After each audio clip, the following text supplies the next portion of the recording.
Welcome everybody to part 2, the continuation of part 1. If you didn't watch our first video, it is playing on the lower left corner there. Just click on that.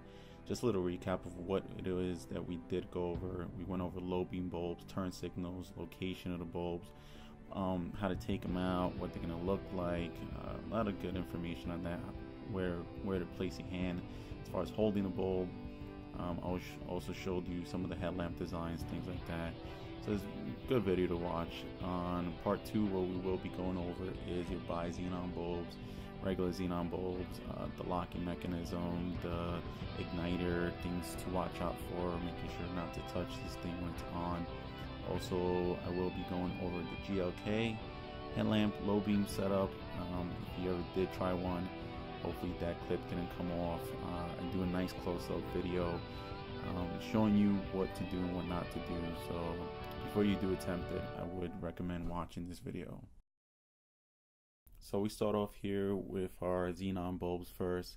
This is off of S-Class 220 chassis, and what I do here is I take the cover off. Some of the covers on different cars are round. You have to turn it to the left to take it off. And if you look here, here is the igniter. This is what lights up the bulb, gets power. A lot of times the module sits underneath the headlamp itself. And what I do here is I do a little close-up so you can see that it says open to the left and to the right to tighten. And what I'm going to do is I'm going to pause the video here for a sec. This is pretty important information here. See that little lightning rod? Again, this is high voltage system. You don't want to be playing with this thing when there is power going to it. Basically, switch it off. If you had it running for a while, give it anywhere from 5 to 10 minutes before you decide to stick your hand in there. You don't want to be shocked by this. So now what I'm going to do is I'm going to remove the igniter from the headlamp itself. I'm going to move it to the left where it says open. And if you notice these two little wires, there is a green and red wire. That is the connector for the igniter. Now the trick behind this is that when you turn it to the left, that connector is going to come out. I'm going to show you on the inside there's this little tab that pushes it out. The trick behind this is that you can't put the connector in until you have locked the igniter. That little tab will reside back in once it is in the closed position. Then you could put the connector back in. That's what kind of makes it tricky about this headlamp. Pretty annoying, especially when you're doing this from up top and it's hard to see. So here what I try to do is I have the igniter, which is the red and black item to the left, and I have the connector to the right. And what I try to do here is I show you that when I try to put this connector in, it does not fit because of that locking tab. The igniter has to be in on the headlamp and on the closed position. So we've taken off the igniter. I showed you how that connector doesn't fit in there unless it's actually on the bulb itself. Now we're going to tackle the locking ring, which holds the bulb itself in place. Now these usually don't come off this hard. This one I had to actually pick at the little tab that holds it in place. But a good thing to remember is when doing these, because you got to remember you're looking at this thing from up top, you're just putting your hand in there. You can't see what it looks like on the bottom. Just take notice of when you take out the ring that there's certain things facing down, and it just makes it a lot easier when putting it back together. Like on this one, if you notice, those metal tabs actually facing down. So a good thing to do is just lay it down, remember which way it went. Now when taking out the bulb here, remember you don't want to touch the face of the bulb. And if you notice here, the bulb itself cannot turn.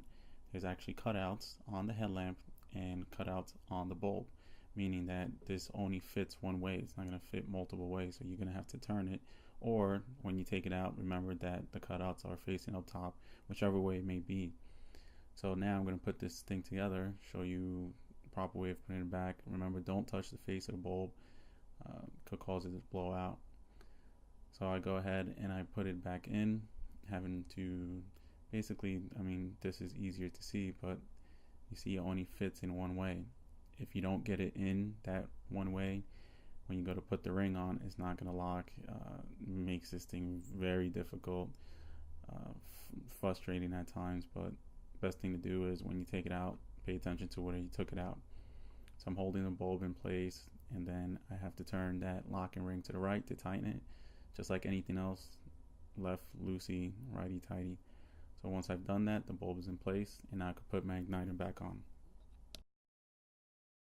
So now we have gotten to the GLK. This is one of the ones that I personally think is one of the harder ones to do. And this is not all the GLKs, it was the earlier models, which was, I believe, starting year 2010 to about 2011, until they had the facelift with the newer headlamps and all these other things.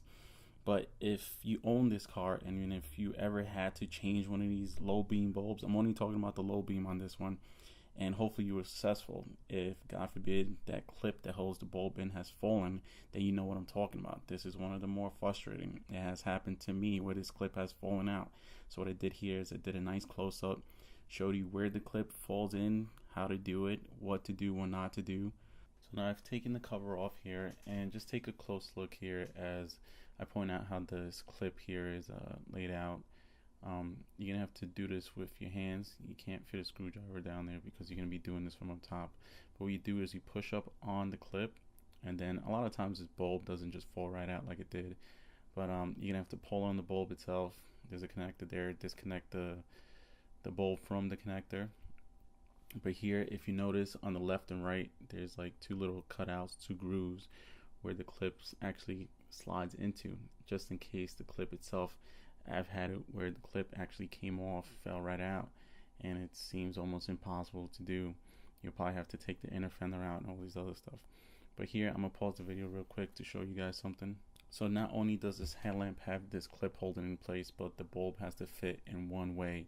If you'll notice, there is a cutout or notch in the bulb itself, and there's a notch facing down, pointing to this arrow right here, and where the bulb is, it has to face down. Again, it's kind of hard to do when it's in the car, but you know, just pay attention, so it makes it a lot easier. And then when you put in the bulb together, you're gonna have to hold it in place and then slide the clip down as I do